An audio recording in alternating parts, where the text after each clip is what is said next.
말씀 보겠습니다. 누가복음 18장 9절에서 14절입니다. 눈으로 한번 읽어보시기 바랍니다. 누가복음 18장 9절에서 14절입니다. 오늘 본문은 유명한 본문입니다. 다들 많이 알고 계시는 본문인데요. 교회 생활을 좀 하셨던 분들은 아마 10번에서 20번 그 이상 들어보셨던 분들도 계실 것 같아요. 9절 다 같이 한번 읽어볼까요? 9절입니다. 다 같이 읽겠습니다. 시작.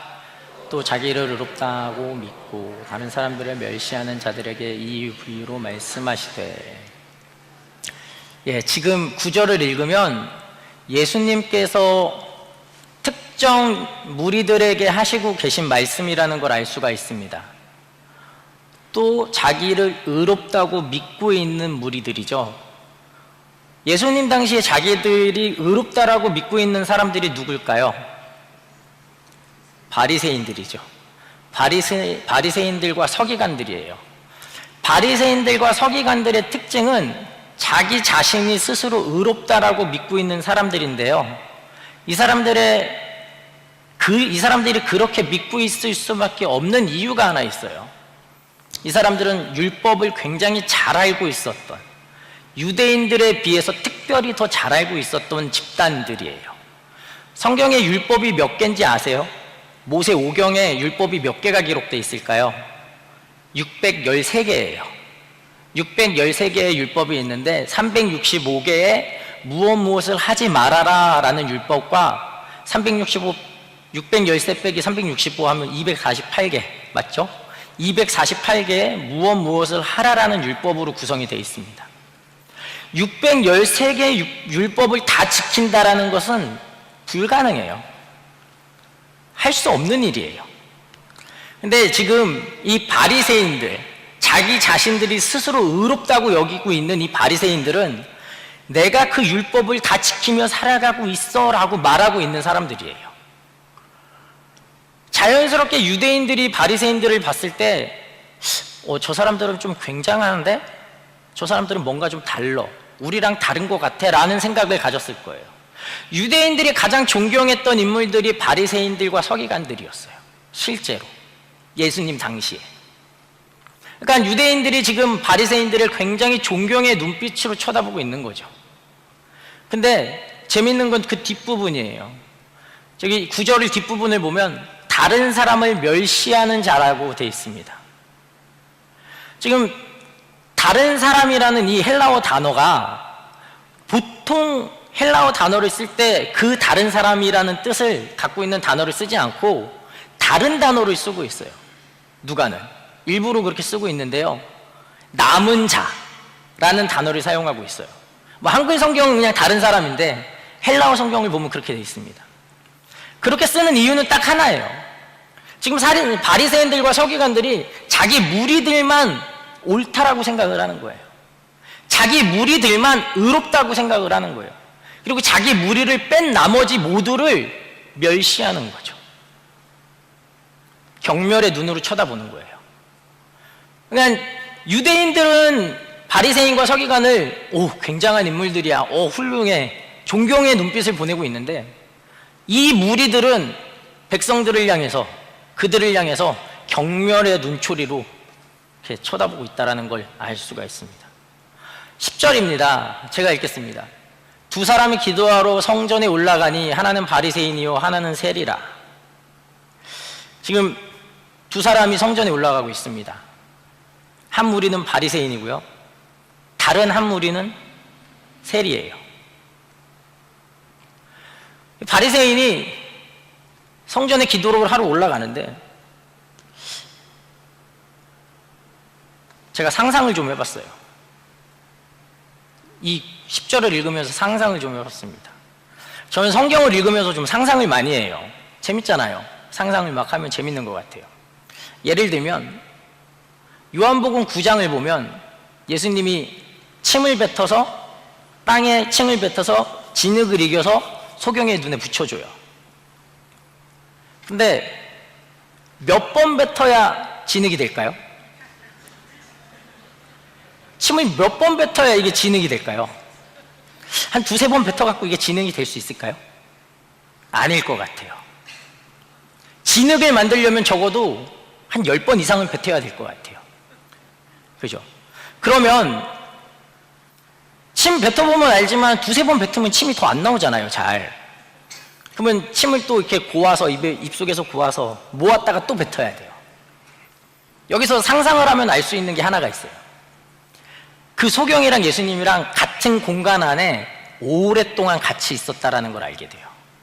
같은 공간 안에 오랫동안 긴 시간 동안 함께 있었다라는 걸 알게 되는 거죠. 짧은 시간이 아니라는 걸. 그 가운데 무언가 오고 가는 게 있었을 거라는 거죠. 그런 것들을 좀 알게 돼요. 근데 저는 여기서 또 한 번 상상을 해봐요. 아, 더러워. 아, 진흙을 눈에다가 침을 뱉어서 만들어 이겨 붙이는 것도 더러운데 지금 계속 뱉고 있잖아요. 보지는 못하겠죠. 근데 계속 뱉고 그걸 눈에 붙이는 거죠. 더럽잖아요. 뭐 이런 것들. 성경 이렇게 상상을 하면서 읽으면 좀 재밌더라고요. 그래서 좀 상상을 많이 하는데 오늘 10절도 그래요. 좀 상상을 좀 해봤어요. 바리새인들은 하루에 기도를 3번을 해요. 오전 9시에 기도를 하고요. 낮 12시에 기도를 하고 오후 3시에 기도를 합니다. 이 사람들이 이렇게 세 번을 기도하러 성전에 올라가요. 성전은 보통 예루살렘 성전은 보통 산 꼭대기쯤에 있어요. 아브라함이 이삭을 번제로 드렸던 모리아산 뭐 그런 개념이에요. 지금 바리새인이 성전에 기도하러 올라가고 있어요. 옷은 좀 잘 입었을 것 같아요. 저처럼요. 뭐 좀 다른 얘기인데 제가 이렇게 시원함을 포기하고 멋있음을 챙기려고 좀 긴 팔을 입고 왔어요. 이렇게 좀 팔을 걷어붙이면 좀 멋있을 것 같아서. 근데 어쨌든 지금 바리새인들이 그런 모습으로 성전에 올라가고 있는 거예요. 좀 멋있는 옷을 입고요. 어깨도 좀 당당하게 펴고 허리도 고추 세우고 이렇게 걸어가는 거죠. 사람들이 좀 나를 봐라 라는 마음으로 당당하게 걸어갑니다. 역시 유대인들은 그 바리새인, 성전에 기도하러 올라가는 바리새인들을 바라보면서요, 야, 또 기도하러 올라가시나 보다. 야, 역시 훌륭하셔. 역시 뭔가 달라. 우리랑은 다른 사람들이야 라는 생각을 했을 것 같아요. 실제로 그들은 바리새인들을 존경했으니까요. 그렇게 걸어가고 있는데 한편에서는 세리가 걸어갑니다. 올라가고 있어요. 세리는 주위를 두리번 살핍니다. 혹시 누가 나를 보지는 않을까? 혹시 누가 나를 보면 어떡하지?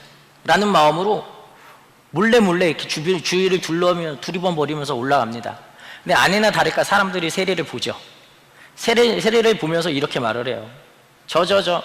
지가 뭔데 성전에 예배를 하러 올라가? 지가 뭔데 성전에 가서 기도를 해? 저거 양심도 없구만. 에휴, 왜 그럴까요?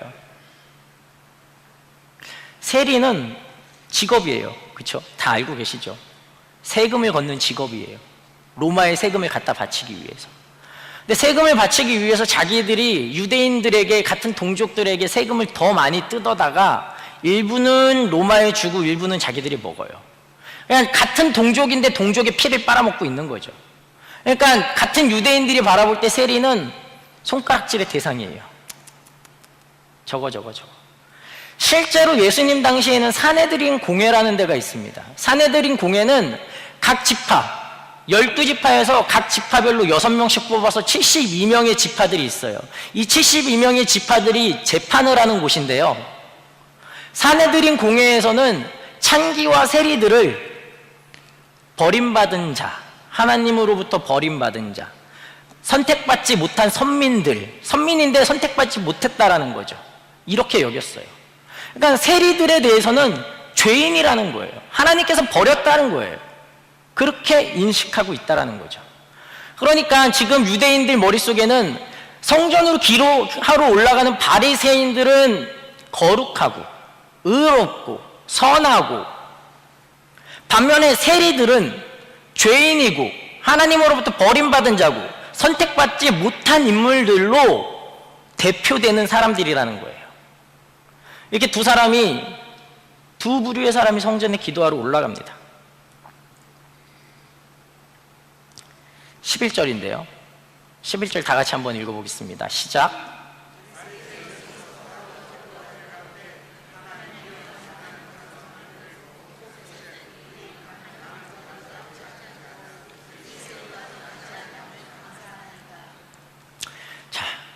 바리새인들이 서서 따로 기도를 합니다. 아까 말했던 것처럼 9시, 12시, 3시에 기도를 하러 올라가고요, 서서 기도를 합니다. 이들이 서서 기도하는 곳은 성전 뜰인데요, 성전 앞뜰이에요. 여인의 뜰이라는 이름이 붙어있는 성전 앞뜰입니다. 그곳에 서서 당당하게 어깨를 펴고 기도를 하기 시작합니다. 근데 재밌는 것은 서서라는 단어인데요, 이 서서라는 단어가 수동태로 쓰여 있어요. 여기서 수동태로 쓰였다라는 말은 이런 뜻이에요. 내가 하나님 앞에 필요해서, 내가 하나님 앞에 기도하는 것이 필요해서 기도하는 것이 아니라 내가 무언가 자랑하기 위해서, 무언가 다른 사람에게 뽐내기 위해서 기도한다라는 의미로 수동태를 쓴 거예요. 그러니까 죄송합니다. 바리새인은 지금 누군가에게 뽐내기 위해서 하나님 앞에 기도하는 게 아니라 누군가에게 자신을 드러내기 위해서 기도하고 있다는 거예요. 기도하려고 하는 자세부터 글러먹은 거죠. 그럼에도 불구하고 유대인들은 그들을 존경했어요. 모르니까 그런 것들을. 기도 내용이 더 과간입니다. 제일 처음에 뭐라고 기도해요? 토색. 토색이 무슨 뜻인지 아시죠? 불법으로 착취하는 거예요. 강제로 빼앗는다라는 거예요. 지금 누구 들으라고 하는 말 같아요. 일부러 누구 들으라고 대놓고 하는 말 같아요. 그러면서 유대인들도 그 말을 알아듣기를 원하죠. 그러면서 계속 기도를 해요. 불이 간음하지 않았습니다. 그리고 마지막엔 대놓고 말하죠. 나는 저 세리와도 같지 않습니다 라고 말을 합니다.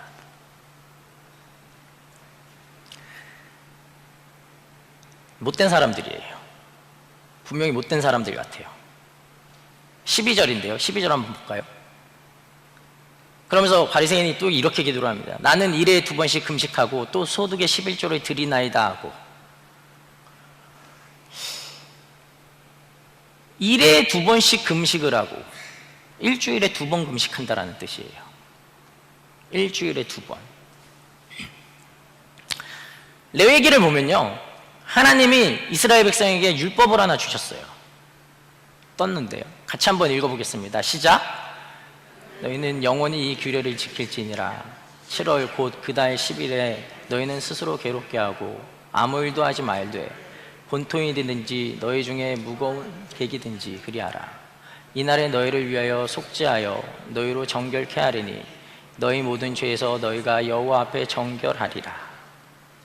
이 말이 지금 무슨 말이냐면요, 여호와 하나님이 이스라엘 백성에게 율법을 하나 주셨는데요, 대속죄일에 금식하라라는 말이에요. 7월 10일 대속죄일입니다. 대속죄일 하루 금식을 하라라고 말하고 있는데요, 지금 아까 우리가 읽었던 본문을 보면 바리새인들이 이렇게 말을 해요.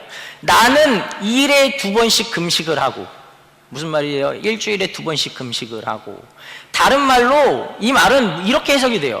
하나님이 허락해 주신 것 이상의 것을 하고 있는 거예요. 하나님이 말씀하신 것 이상의 것을 하고 있는 거예요. 대속죄일 하루만 금식하라고 했는데 우리는 아닙니다. 일주일에 2번씩 월요일과 목요일이에요. 월요일과 목요일 날 금식을 하겠다라고 자기들끼리 정해놓고 하는 거예요. 하나님의 음성이 그것 이외에. 그러면서 이렇게 기도하죠. 또 소득의 11조를 드리니이다 하고. 이거 헬라어 직역하면 이렇게 돼요. 소득의 11조가 아니라 내가 가진 전 재산의 11조예요. 그럼 버는 것의 11조가 아니라 내가 갖고 있는 전체의 11조를 드리고 있다는 거예요. 지금 바리새인들은 하나님이 말씀하신 것 이외의 것들을 하고 있다라니까요. 자기들이 정해서, 자기들이 맞다라고 생각하는 그것에 따라서 무언가 더 하려고 하는 거죠. 마치 내가 무언가 더 만들어서, 율법을 더 크게 만들어서 하고 있으면 하나님이 나를 선하겠거니 의롭겠거니 라고 생각을 하고 있는 거예요. 마태복음 한번 보겠습니다. 마태복음 19장 16절에서 20절인데요 한 절씩 교독하겠습니다. 어떤 사람이 주께 와서 가로되 선생님이여 내가 무슨 선한 일을 하여야 영생을 얻으리이까.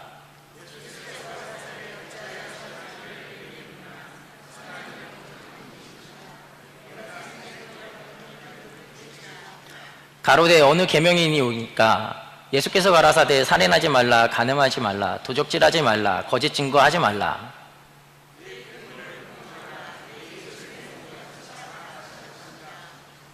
그 청년이 가로되 이 모든 것을 내가 다 지키었사오니 아직도 무엇이 부족하니까. 이거 제가 다른 교회 가서 엊그저께 금요일날 설교를 했던 건데요. 지금 한 부자 청년, 잘 알고 있는 것처럼 이 부자 청년은 관원이에요. 관원, 공무원이라는 뜻이죠. 이 부자 청년이 예수님 앞에 와서 물어봐요. 선한 선생님이여, 내가 어떻게 해야 내가 어떤 선한 일을 해야만 영생을 얻을 수 있습니까? 라고 물어봅니다. 그랬더니 예수님께서 이렇게 말씀하시죠. 어떻게 나를 선하라고 하냐? 선한 이는 하나님 한 분이다, 이 말이에요. 근데 이 청년의 질문을 보면 좀 재밌어요. 어떻게 해서 내가 선한 영생을 얻을 수 있습니까? 라고 했는데요, 이 영생을 얻다라는 이 말 속에는 거저 얻다라는 뜻이 있어요. 그럼 앞이랑 뒤에가 좀 맞지 않는 말이 돼요. 내가 무슨 일을 해야 거저 영생을 얻을 수 있습니까? 라는 말이 되는 거예요. 말이 좀 안 되죠. 지금 이 말이 안 되는 말을 하고 있는 건 이 관원이 이해를 못하고 있는 거예요. 영생을 어떻게 해야 얻을 수 있는지, 영생이 무엇인지 전혀 이해를 못하는 거예요. 그러면서 이 관원은, 이 부자 청년은 영생을 무엇과 연결시켜서 생각을 해요? 선한 일이라는 거예요. 내가 무엇을 해야 영생을 얻을 수 있다라는 것으로 연결시켜서 생각을 하는 거예요. 평생을 그렇게 살아왔기 때문에. 하나님께서 영생을 주신다는 것이 아니라 내가 무언가를 했을 때, 내가 무언가 지켰을 때, 내가 율법을 바로 지켰을 때, 내가 선한 일을 했을 때 내가 영생을 얻을 수 있지 않습니까? 라고 묻고 있다라는 거죠.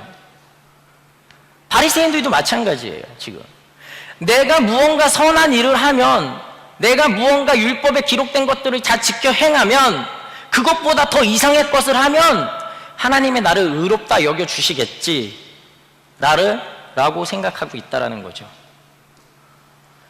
로마서 10장 3절에는 이렇게 말하고 있습니다. 로마서 10장 3절 한번 볼까요? 제가 읽겠습니다. 하나님의 의를 모르고 자기의 의를 세우려고 힘써 하나님의 의를 복종치 아니하느니라. 지금 사도 바울이 하는 말인데요, 하나님의 의를 너희들은 모른다. 너희는 너희들이 만들어 온 의를 지키려고 하나님의 의는 생각도 하지 않는다라고 하는 말이에요. 지금 바리새인들이 하고 있는 모습이죠. 자기들이 만들어서 무언가 열심히 행하면 그것이 옳은 것인 줄 알고 그것을 열심히 지켜 행하면서 하나님의 것은 신경을 쓰지 않는, 하나님의 것은 등한시하는 그러한 모습을 보이고 있다는 거예요. 이에 예수님이 그 부자 청년에게 이렇게 말씀하세요. 선한 것은 하나님 한 분이라고 말합니다. 네가 지금 선한 일을 행함으로 영생을 얻을 수 있는 것이 아니라 하나님이 너와 함께 하시고 하나님이 선하시기 때문에 하나님이 함께 하셔야만 선한 일이 되는 것이고 선한 이가 될 수 있다라고 말하고 있는 거예요. 그런데 오늘 세리는 어떻게 기도하죠? 바리새인들이 이렇게 자기를 자랑하고 나는 이런 사람이야, 나는 이렇게 율법을 지켜라고 기도할 때 세리는 어떻게 기도하죠? 13절이에요. 다 같이 한번 읽어보겠습니다. 시작.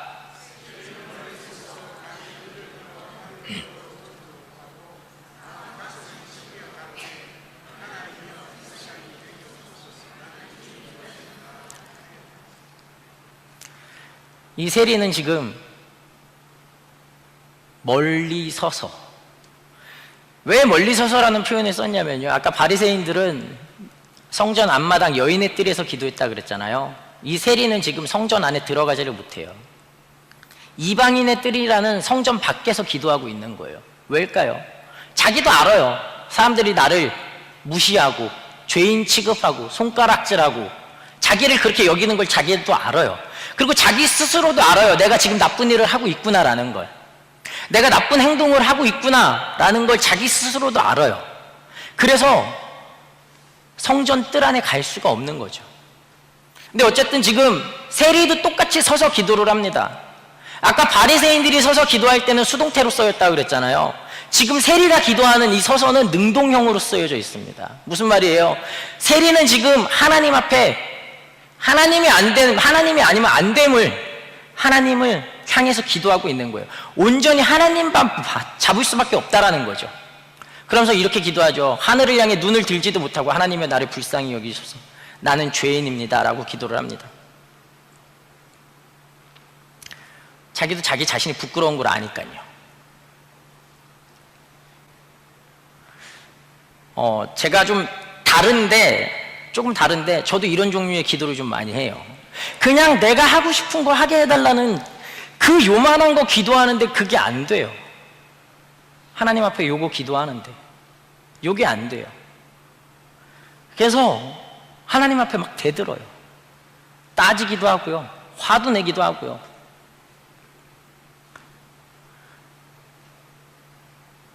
세리도 오늘 자기가 잘못하고 있는 거 알아요. 자기가 같은 동족들의 피를 빨아먹고 사는 것도 잘 알아요. 근데 그럼에도 불구하고 하나님 앞에 올라가고 기도할 수밖에 없다니까요.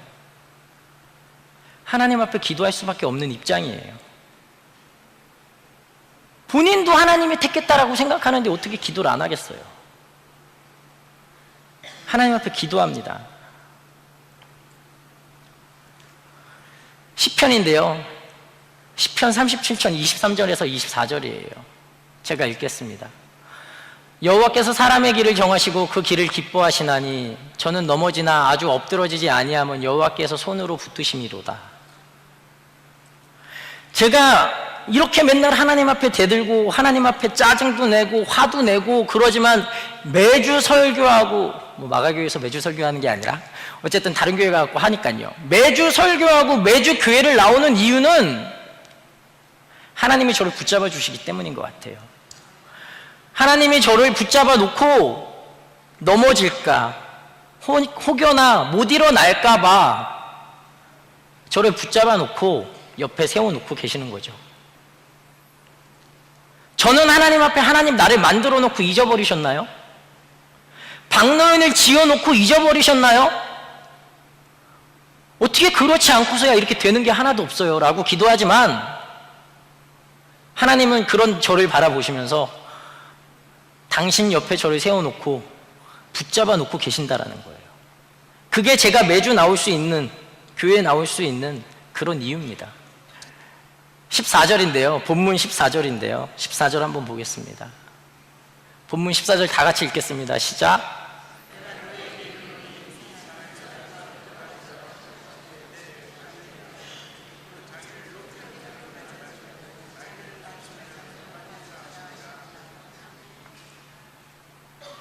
지금 예수님께서 제자들에게 말씀하시는 거죠.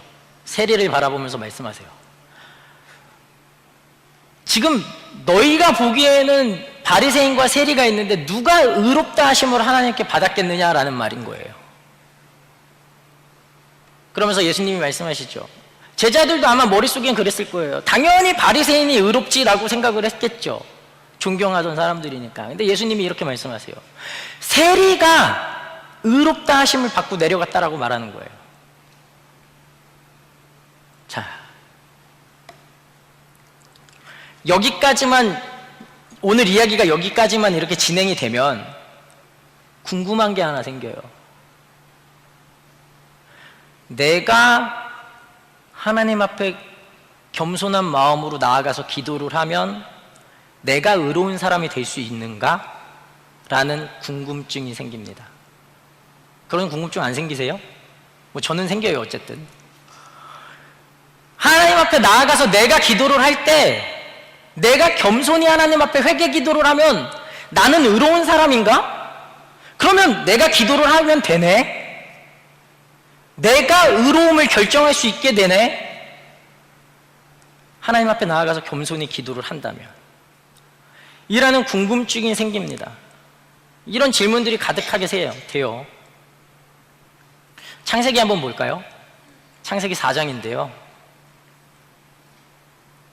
한번 한 절씩 교독하겠습니다. 그가 또 가인의 아우 아벨을 낳았는데 아벨은 양치는 자이었고 가인은 농사하는 자이었더라.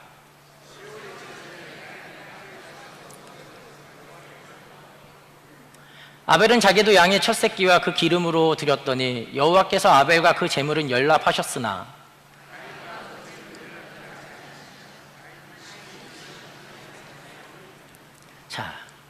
잘 알고 있는 내용이죠. 지금 가인과 아벨이 하나님 앞에 예배를 드렸어요. 제사를 드렸어요. 가인은 잘 알고 있는 것처럼 땅의 소산으로 예배를 드렸고요. 아벨은 양의 첫 새끼로 예배를 드렸어요. 그러면서 4절에 이렇게 돼 있죠. 둘이 똑같이 예배를 드렸는데 하나님이 누구의 예배를 받으셨어요? 아벨의 예배를 받으셨어요. 그러면서 이렇게 말합니다. 아벨과 그 제물은 연락하셨으나 라고 돼 있습니다. 그래서 일반적인 해석은 이래요. 아벨이 바른 삶을 살아서, 아벨이 바른 행동을 해서 올바른 삶을 살았기에 제물도 연락하시고 아벨도 연락하셨다라고 말을 합니다. 이게 일반적인 해석이에요. 근데 이렇게 해석을 해버리면 아벨이 바른 제사를 드려서 하나님이 아벨을 받았다면 주체가 누구예요? 하나님 그냥 받는 것밖에 안 하세요. 주체가 누구예요? 아벨이에요. 바리새인들이랑 똑같아요. 세리랑 똑같아요. 지금 세리가 겸손히 기도해서 하나님이 세리를 의롭다라고 했다면 주체는 세리에게 있죠. 내가 결정을 하는 건데, 내가 바른 삶을 살고 올바른 삶을 살고 내가 겸손한 마음으로 하나님 앞에 나아가서 기도를 하면 의롭게 될 수 있는데요. 그럼 내가 하는 거잖아요. 다. 그러면 다 내가 하는 거예요. 하나님은 뭐 하시는 거예요? 높은 곳에서 그냥 그래 하고 있구나, 받았다, 너 의롭다라고만 하시는 거죠. 여기까지만 한다면. 근데 그게 아니죠. 우리 잘 알고 있잖아요. 아벨이 바른 제사를 드려서 하나님이 아벨을 받으신 게 아니잖아요. 하나님이 아벨을 택했기 때문에 아벨에 드린 제사까지 받은 거잖아요. 하나님이 아벨을 온전히 하나님 당신의 은혜로 아벨을 택해 주셨기 때문에 아벨이 드린 제물까지도 받은 거라니까요. 그렇게 보면 아벨이 설령 잘못된 제사를 드리고 잘못된 행동을 하고 잘못된 삶을 살았어도 하나님은 아벨을 받으셨다라는 거예요. 왜냐면 아벨의 행동과 상관없다라는 거예요. 하나님이 아벨이라는 그 사람을, 아벨이라는 그 존재를 택했기 때문에 무엇을 하든 하나님은 받으셨다라는 겁니다. 그러면 이제 다시 본문으로 돌아갈게요. 14절인데요. 여기 보면 예수님께서 말씀하세요. 내가 너희에게 이르노니 이 사람이 저보다 의롭다. 이 말은 바리새인보다 세리가 의롭다라는 말이죠. 근데 이 말이 수동태로 써져 있어요. 이 말이 수동태로 쓰여져 있는 이유가 있어요. 하나님이 세리를 의롭다라고 해주셨다라는 뜻이에요. 하나님이 당신의 은혜로, 당신의 의로움으로, 당신의 선하심으로 세리를 의롭다라고 말씀하신 거예요. 그러면 하나님 앞에 의로운 사람은 내가 의로움을 행했기 때문에, 내가 율법을 행했기 때문에, 내가 하나님 앞에 겸손히 기도했기 때문에 의롭다라고 칭함을 받는 것이 아니라 하나님이 나를 의롭다라고 해주시면 내가 무엇을 하든지 의롭게 되는 거겠죠.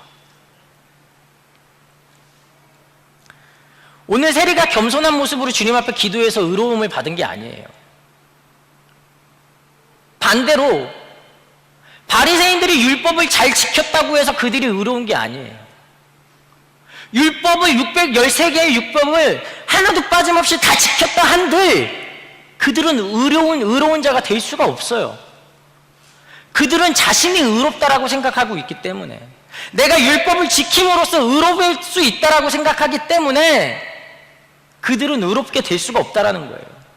반대로 하나님이 의롭다 한다면 율법을 지키지 못하여도, 내 삶이 좀 바르지 못한다 할지라도, 내가 좀 손가락질을 받는 삶을 살고 있다 할지라도, 내가 동일한 죄를 반복하면서 하나님 앞에 괴로워한다 할지라도 하나님이 나를 택하셨다면 나의 행동과 상관없이 나는 의로운 사람이라는 겁니다.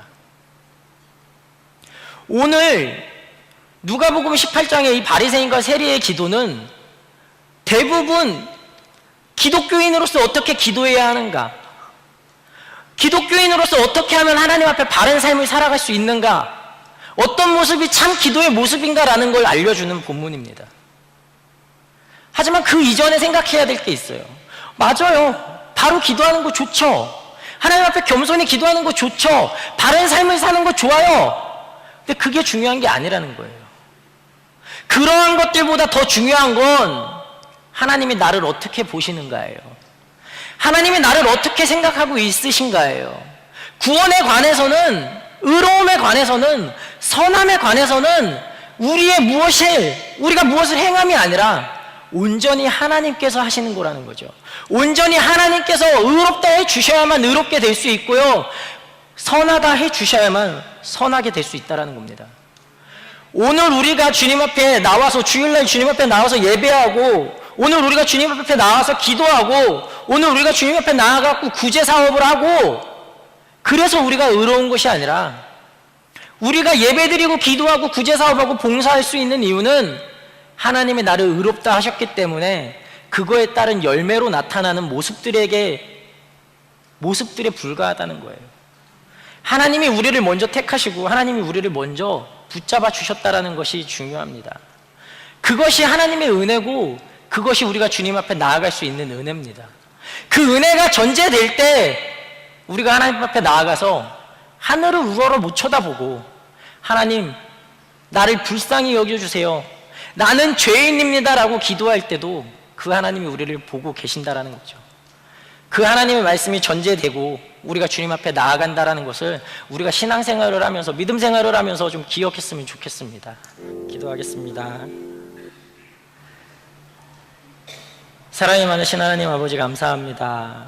하나님, 오늘 우리는 바리새인과 세리를 보았습니다. 내가 하나님 앞에 만들어 놓은 의, 내가 하나님 앞에 지키겠다라고 하는 이 율법들, 그것들을 열심히 지키고 때로는 하나님이 말씀하신 것 이상의 것을 지켜나감으로 하나님 앞에 의롭다함을 받고, 하나님 앞에 옳다함을 받고, 하나님 앞에 선하다라고 칭찬을 받으려고 하고 있었던 우리들의 모습이 보입니다. 하지만 하나님, 우리가 율법을 지키고 바른 삶을 살아가고 하나님 앞에 선한 모습으로 나아간다 할지라도 그것이 하나님이 나를 택하지 않으셨다면 내가 주님 앞에 나아가는 것은 아무것도 아님을 고백합니다. 하나님이 나를 택하셨고, 하나님이 나를 인도하셨고, 하나님이 나를 의롭다 하여 주시고 당신의 은혜로 나를 불러주셨을 때에 내가 조금은 잘못된 모습으로 나아가고, 내가 조금은 부족한 모습으로 나아가고, 내가 다른 사람들에게 손가락질을 받는다 할지라도 하나님은 나를 바르다라고 말씀하시고, 의롭다라고 말씀하시고, 선하다라고 말씀하여 주시는 것들을 바라봅니다. 하나님, 내가 주님의 택함을 받았다라는 것을 기억하기를 원하고, 내가 주님으로부터 선택받았다라는 그것으로 인하여서 내가 주님 앞에 나아가고 있음을 고백합니다. 나의 삶과 나의 믿음이 당신이 나를 100% 기억하여 주시고 100% 붙잡아 주시고 나를 당신 곁에 세워주시고 나를 당신 곁에 놓으시고 안아주시는 그 하나님을 내가 기억하며 나아갈 수 있도록 주님 인도하여 주시옵소서. 우리의 삶이, 우리의 생활이, 우리의 믿음이 온전히 하나님으로부터 출발하는 그런 하나님의 사람들이 될 수 있도록 주님 함께하여 주시옵소서. 함께 하심을 감사를 드리오며 살아계신 예수 그리스도 이름으로 기도합니다.